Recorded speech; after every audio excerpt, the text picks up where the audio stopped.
Hi hello everyone once again welcome back to Jeff and Jo vlogs.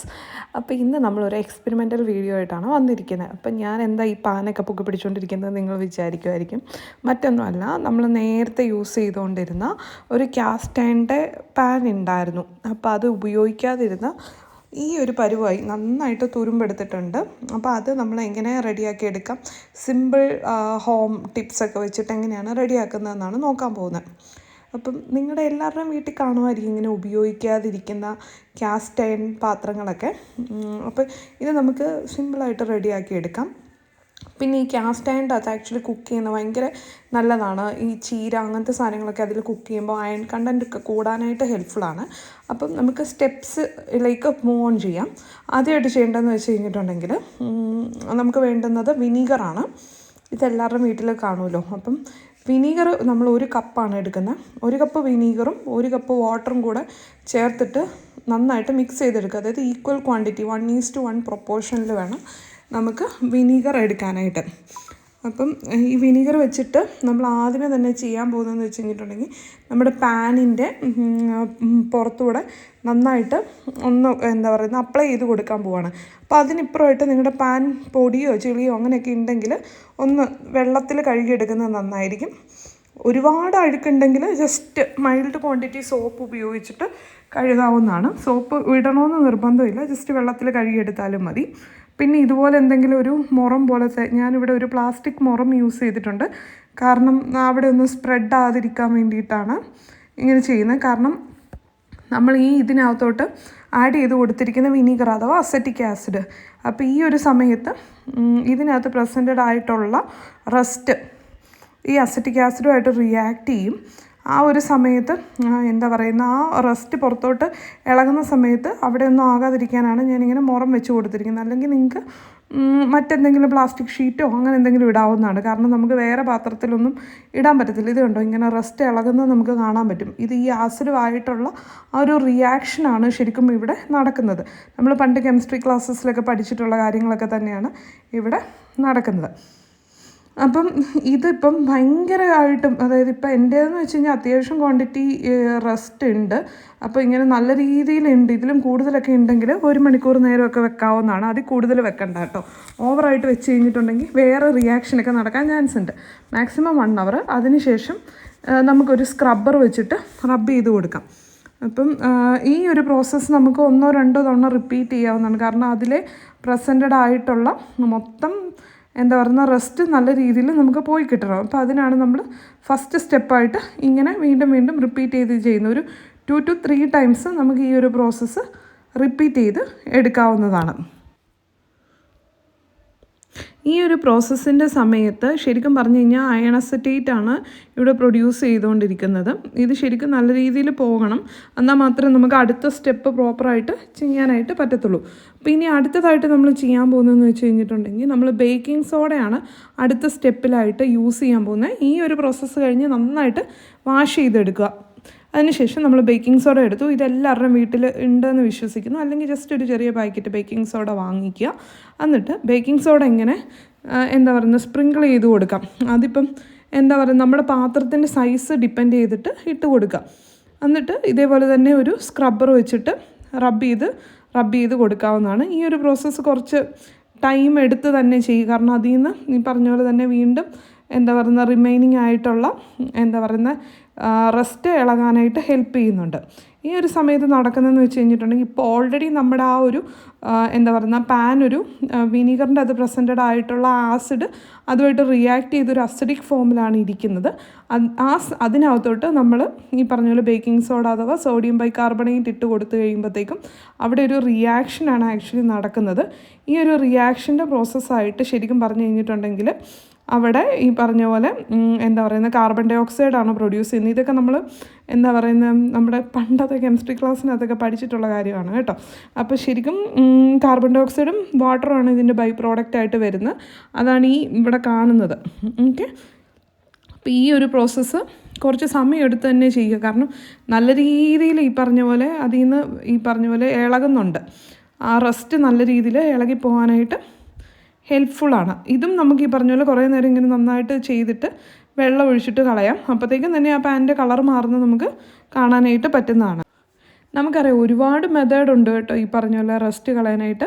പക്ഷേ ഏറ്റവും എഫക്റ്റീവായിട്ടുള്ള ഏറ്റവും best scientific മെത്തേഡാണ് നമ്മളിവിടെ ട്രൈ ചെയ്യുന്നത്. ചിലർ മറ്റേ വാഴപ്പിണ്ടി അങ്ങനെയൊക്കെ ഇട്ടിട്ടൊക്കെ ചെയ്യാറുണ്ട്. പക്ഷേ അതിലൊന്നും കംപ്ലീറ്റ് ആയിട്ട് റിമൂവ് ആകത്തില്ല. ഇത് കംപ്ലീറ്റ് റസ്റ്റ് റിമൂവ് ആയി നമ്മുടെ പാൻ ഒരു നോൺ സ്റ്റിക്കി കണ്ടീഷനിലോട്ട് എടുക്കാനായിട്ട് ഈ ഒരു മെത്തേഡ് ഹെൽപ്പ് ചെയ്യും. പിന്നെ പ്രത്യേകം ശ്രദ്ധിക്കണം, പാനിൻ്റെ അകം മാത്രമല്ല എല്ലാ ഭാഗവും പുറം ഭാഗവും ഇതേപോലെ തന്നെ പ്രോസസ്സ് ചെയ്ത് എന്താ പറയുന്ന ആ ബേക്കിംഗ് പൗഡർ ഇട്ടിട്ട് നന്നായിട്ട് സ്ക്രബ്ബർ വെച്ചിട്ട് ഉരച്ച് കളയാനായിട്ട് ശ്രദ്ധിക്കുക. അപ്പോൾ ഈ ഒരു പ്രോസസ്സ് ചെയ്തെടുക്കുക. നമ്മുടെ ഡ്രസ്സിലൊക്കെ അഴുക്കാകാതെ ഒന്ന് പ്രത്യേകം ശ്രദ്ധിക്കുക. കാരണം ഇതൊരു ചെളി പോലെയാണ് ഇളകി വരുന്നത്. അപ്പോൾ അതൊന്ന് പ്രത്യേകം ശ്രദ്ധിക്കണം. ഇനി അത് കഴിഞ്ഞിട്ട് നമ്മൾ അടുത്ത പ്രോസസ്സിലോട്ട് പോവുകയാണ്. അടുത്ത പ്രോസസ്സ് എന്ന് വെച്ച് കഴിഞ്ഞിട്ടുണ്ടെങ്കിൽ നമ്മൾ ഈ പറഞ്ഞ പോലെ തന്നെ ഇപ്പോൾ ഈ റിയാക്ഷൻസ് എല്ലാം കഴിഞ്ഞ് വെച്ചിട്ട് ഇനി ഈ പറഞ്ഞ പോലെ നമ്മൾ ആ ഒരു കാസ്റ്റ് അയണിൻ്റെ എന്താ പറയുന്ന ആ ഫോമിലോട്ട് എടുക്കാനായിട്ട് പോവുകയാണ്. ഈ ഒരു പ്രോസസ്സിനാണ് നമ്മൾ ഈ പറഞ്ഞ പോലെ പറയുന്നത് സീസണിങ് എന്നാണ് പറയുന്നത്. കാസ്റ്റ് അയൺ സീസൺ ചെയ്തെടുക്കാനായിട്ട് പോവുകയാണ്.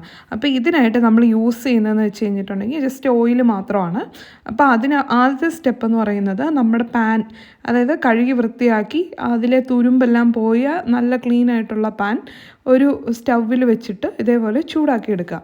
ചൂടാക്കിയെടുക്കുമ്പോൾ പ്രത്യേകം ശ്രദ്ധിക്കുക, ഹൈ ഫ്ലെയിമിൽ തന്നെ ഇടാനായിട്ട് ശ്രദ്ധിക്കുക. എന്നിട്ട് വെള്ളം കംപ്ലീറ്റ്ലി വറ്റിച്ച് എടുക്കുക. അപ്പോൾ ഈ ഒരു ഫോമിലായിരിക്കും നമ്മുടെ പാൻ വരുന്നത്. അപ്പോൾ അതിന് ശേഷം നമ്മൾ ചെയ്യുന്നതെന്ന് വെച്ച് കഴിഞ്ഞിട്ടുണ്ടെങ്കിൽ ഓയിൽ ഈ പാനിൽ നന്നായിട്ട് സ്പ്രെഡ് ചെയ്ത് കൊടുക്കുകയാണ് ചെയ്യുന്നത്. അത് നമുക്ക് ഈ പറഞ്ഞ പോലെ തന്നെ എന്താ പറയുന്ന ഒരു തുണിയോ അല്ലെങ്കിൽ ഒരു എന്താ പറയുന്ന ബ്രഷോ അങ്ങനെ എന്തെങ്കിലും വെച്ചിട്ട് തേച്ച് കൊടുക്കാവുന്നതാണ്. പ്രത്യേകം ശ്രദ്ധിക്കേണ്ട കാര്യം എന്ന് വെച്ച് കഴിഞ്ഞാൽ ഒരു തുള്ളി പോലും വെള്ളം പാടില്ല, മൊത്തത്തിൽ വറ്റിയെടുക്കണം. പിന്നെ അടുത്തത് എണ്ണയാണ്. നമ്മൾ ഇതിനു വേണ്ടി യൂസ് ചെയ്യുന്ന എണ്ണ വളരെയധികം ഇമ്പോർട്ടൻ്റ് ആണ്. ഹൈ സ്മോക്ക് പോയിൻ്റ് ഉള്ള എണ്ണ വേണം യൂസ് ചെയ്യാനായിട്ട്. വെജിറ്റബിൾ ഓയിൽ കുഴപ്പമില്ല, പീനട്ട് ഓയിലൊന്നും കുഴപ്പമില്ല. അതല്ലാതെ നമ്മൾ കോക്കനട്ട് ഓയിലൊക്കെ എടുത്തു കഴിഞ്ഞിട്ടുണ്ടെങ്കിൽ ഞാനിവിടെ സൺഫ്ലവർ ഓയിലാണ് യൂസ് ചെയ്യുന്നത്. അല്ലാതെ ബട്ടർ, ഗീ, പിന്നെ അതേപോലെ തന്നെ കോക്കനട്ട് ഓയിൽ ഇതൊക്കെ ഉപയോഗിക്കാതിരിക്കുന്നതാണ് നല്ലത്. അപ്പം ഇതിട്ട് കൊടുക്കുക. ഇതിട്ടിട്ട് നന്നായിട്ട് ഇവിടെ മൊത്തത്തിൽ പാനിൽ സ്പ്രെഡ് ചെയ്ത് കൊടുക്കുക. ഈ ഒരു കാര്യം ചെറിയ കുട്ടികളൊക്കെ ചെയ്യാതിരിക്കാനായിട്ട് പ്രത്യേകം ശ്രദ്ധിക്കുക. കാരണം ഇതൊരു ഭയങ്കര റിസ്ക്കി ആയിട്ടുള്ള, കാരണം നമ്മൾ തീയൊക്കെ വെച്ചിട്ടാണ് ഈ പരിപാടി ചെയ്യുന്നത്. അപ്പോൾ റിസ്ക്കിയാണ്. അപ്പോൾ അതുകൊണ്ട് അത് ശ്രദ്ധിച്ച് വേണം ചെയ്യാനായിട്ട്. പിന്നെ അതേപോലെ തന്നെ പാനിൻ്റെ 2 വശങ്ങളിലും തൂത്ത് കൊടുക്കാനായിട്ട് ശ്രദ്ധിക്കുക. പിന്നെ നമ്മൾ വീടിനകത്തൊക്കെ വെച്ചാൽ ചെയ്യുന്നതെങ്കിൽ പുകയാതൊക്കെ ഇരിക്കാനായിട്ട്, കാരണം ഇത് ചെയ്യുന്ന സമയത്ത് കുറച്ച് സ്മോക്കൊക്കെ വരുന്നുണ്ട്. അപ്പോൾ അതൊന്ന് പ്രത്യേകം അതിനുള്ള പ്രിക്കോഷൻസ് കാര്യങ്ങളൊക്കെ എടുക്കാനായിട്ട് ശ്രദ്ധിക്കുക. ജനലൊക്കെ തുറന്നിടുക, അല്ലെങ്കിൽ ചിമ്മിനിയൊക്കെ ഉള്ളവരാണെങ്കിൽ അതൊക്കെ ഓണാക്കി ഇട്ടിട്ട് ചെയ്യാനായിട്ട് ശ്രദ്ധിക്കുക. അപ്പോൾ നമ്മൾ പാൻ ഇങ്ങനെ ചൂടാക്കാനായിട്ട് പോവുകയാണ്. ഈ ഒരു പ്രോസസ്സ് എന്ന് വെച്ച് കഴിഞ്ഞിട്ടുണ്ടെങ്കിൽ അത്യാവശ്യം ഹൈ ടെമ്പറേച്ചറിൽ വേണം ചെയ്യാനായിട്ട്. അപ്പം ഏകദേശം 175 ഡിഗ്രി സെൽഷ്യസിലൊക്കെ ചെയ്യണമെന്നാണ് ഇതിൻ്റെ ആ ഒരു സയൻസ് പ്രകാരം പറയുന്നത്. നമുക്ക് ഉള്ള എന്താ പറയുക, നമ്മുടെ ആ ഒരു സ്റ്റൗവിൽ നിന്ന് പ്രൊഡ്യൂസ് ചെയ്യുന്ന മാക്സിമം ചൂടിലാണ് നമ്മളിത് ചെയ്യുന്നത്. ഇതുണ്ടോ, അവിടെ നിന്ന് പുകയുന്നത് നമുക്ക് കാണാനായിട്ട് പറ്റും. ശരിക്കും ഇത് അത്യാവശ്യം നല്ല റിസ്ക്കാണ്. സൂക്ഷിച്ച് തന്നെ ചെയ്യാനായിട്ട് ശ്രദ്ധിക്കുക. അപ്പോൾ ഈ ഒരു പ്രോസസ്സ് നമുക്കിങ്ങനെ കുറേ തവണ റിപ്പീറ്റ് ചെയ്യേണ്ടിയിരിക്കുന്നു. അപ്പം ഞാൻ ഏകദേശം ഒരു 4 തവണയോളം റിപ്പീറ്റ് ചെയ്ത് ചെയ്തു. അപ്പോൾ ഈ ഒരു ഫോമിലേക്ക് നമ്മുടെ പാൻ ആകുന്നു നമുക്ക് കാണാനായിട്ട് പറ്റും. അതായത് നല്ലൊരു ബ്ലാക്ക് കളറിൽ. ടെമ്പറേച്ചർ കൂടുതലാണെന്നുണ്ടെങ്കിൽ നമുക്ക് കുറച്ചുകൂടെ നല്ല രീതിയിൽ നമ്മുടെ പാൻ പെട്ടെന്ന് സെറ്റായി വരും. ഇങ്ങനെ ചൂടാക്കുക, പിന്നെ അത് കഴിഞ്ഞിട്ട് കൂൾ ചെയ്യുക, വീണ്ടും പ്രോസസ്സ് റിപ്പീറ്റ് ചെയ്യുക. കഴുകേണ്ട ഒന്നും ആവശ്യമില്ല. എണ്ണ തൂത്ത് കൊടുക്കുക, ചൂടാക്കുക. അങ്ങനെ ഇതാണ് പ്രോസസ്സ്. ഇതുണ്ട് നമ്മുടെ ആദ്യത്തെ ആ പാനിൻ്റെ കളറും ഇപ്പോഴത്തെ പാനിൻ്റെ കളറും തമ്മിലുള്ള വ്യത്യാസം കണ്ടോ? നല്ല രീതിയിൽ നമ്മുടെ പാൻ സീസണായി വരുന്നുണ്ട്. ശരിക്കും പറഞ്ഞാൽ റസ്റ്റ് പോകുന്നത് മാത്രമല്ല, ആ പാൻ നോൺ സ്റ്റിക്കി ഫോമിലേക്ക് ആകുകയും കൂടെ ചെയ്യണം. അതായത് നമ്മൾ അതിന് ചെയ്യുന്നതെന്ന് വെച്ച് കഴിഞ്ഞാൽ നമ്മൾ ഫൈനലി ഒരു മുട്ടയാണ് പൊരിച്ച് നോക്കാൻ പോകുന്നത്. അപ്പോൾ മുട്ട പൊരിക്കുമ്പോൾ നമുക്കറിയാമല്ലോ, എന്താ പറയുന്നത്, നോൺ സ്റ്റിക്ക് പാനിലൊക്കെ പൊരിക്കുമ്പം നല്ല രീതിയിൽ വിട്ട് കിട്ടും. അതേപോലെ നമുക്കിത് കിട്ടണം. അതാണ് ഇതിൻ്റെ ഒരു ഫൈനൽ എന്താ പറയുന്നത് ചെക്കിംഗ് മെത്തേഡ് എന്ന് പറയുന്നത്. ആക്ച്വലി ഞങ്ങൾ ഈ ഒരു എക്സ്പെരിമെൻറ്റ് ചെയ്യാൻ നേരം സത്യം പറഞ്ഞു കഴിഞ്ഞാൽ നല്ല ലേറ്റ് നൈറ്റ് ആയിരുന്നു. ഏകദേശം എനിക്ക് തോന്നുന്നു 10-12 മണിയും കണ്ടായിരുന്നെന്നാണ് തോന്നിയത്. പക്ഷെ നമുക്ക് ഭയങ്കര ക്യൂരിയോസിറ്റിയാണ്. ഞങ്ങൾ ആക്ച്വലി ആദ്യത്തെ, അതായത് ക്ലീൻ ചെയ്ത് വിനീഗർ ഒഴിച്ച് നമ്മുടെ മറ്റേ എന്താ പറയുന്നത് സോഡ പൗഡർ ഒഴിച്ച് ക്ലീൻ ചെയ്ത് മാത്രം വെക്കാം, ബാക്കി പിറ്റത്തെ ദിവസം ചെയ്യാമെന്നാണ് പറഞ്ഞുകൊണ്ടിരുന്നത്. പക്ഷേ നമുക്കിത് കണ്ടപ്പോഴത്തേക്കും ബാക്കിയെല്ലാം ചെയ്യാനായിട്ട് തോന്നി. ഏകദേശം 10-12 മണിയൊക്കെ ആയി ഇതൊന്ന് സെറ്റായി വന്നപ്പോഴത്തേക്കും. പിന്നെ പ്രത്യേകം ശ്രദ്ധിക്കണം കേട്ടോ, ഞാനിവിടെ ഒരു സ്റ്റീലിൻ്റെ തവിയാണ് യൂസ് ചെയ്തിരിക്കുന്നത്. അതിലും ബെറ്ററാണ് നമുക്ക് വുഡൻ തവി ഉണ്ടെങ്കിൽ അത് യൂസ് ചെയ്യുക. കാരണം ഞാൻ രാത്രി ആയതുകൊണ്ട് ആക്ച്വലി കുറച്ച് ഉറക്കപ്പിച്ചിലായിരുന്നു, അപ്പോൾ അതുകൊണ്ട് അതെൻ്റെ മിസ്റ്റേക്കാണ്. അപ്പോൾ അത് പ്രത്യേകം ശ്രദ്ധിക്കുക. ഇതുണ്ടോ നമ്മുടെ പാൻ ഇങ്ങനെ ഫൈനലി നല്ലപോലെ സീസണായി കിട്ടിയിട്ടുണ്ട്. ഇത് പിറ്റത്തെ ദിവസം രാവിലെയാണ്.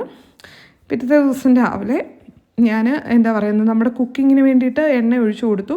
പിന്നെ ജസ്റ്റ് ഒരു ബീൻസ് മെഴുക്ക് വരട്ടിയാണ് നമ്മൾ അതിൽ വെക്കാൻ പോകുന്നത്. ആദ്യമായിട്ട് കുക്ക് ചെയ്തെടുക്കുവാണ്. അപ്പം ഇങ്ങനെ കുക്ക് ചെയ്യാനായിട്ട് തുടങ്ങി. നല്ല അടിപൊളിയായിട്ട് കിട്ടി കേട്ടോ, നല്ല അടിപൊളി കറിയായിരുന്നു.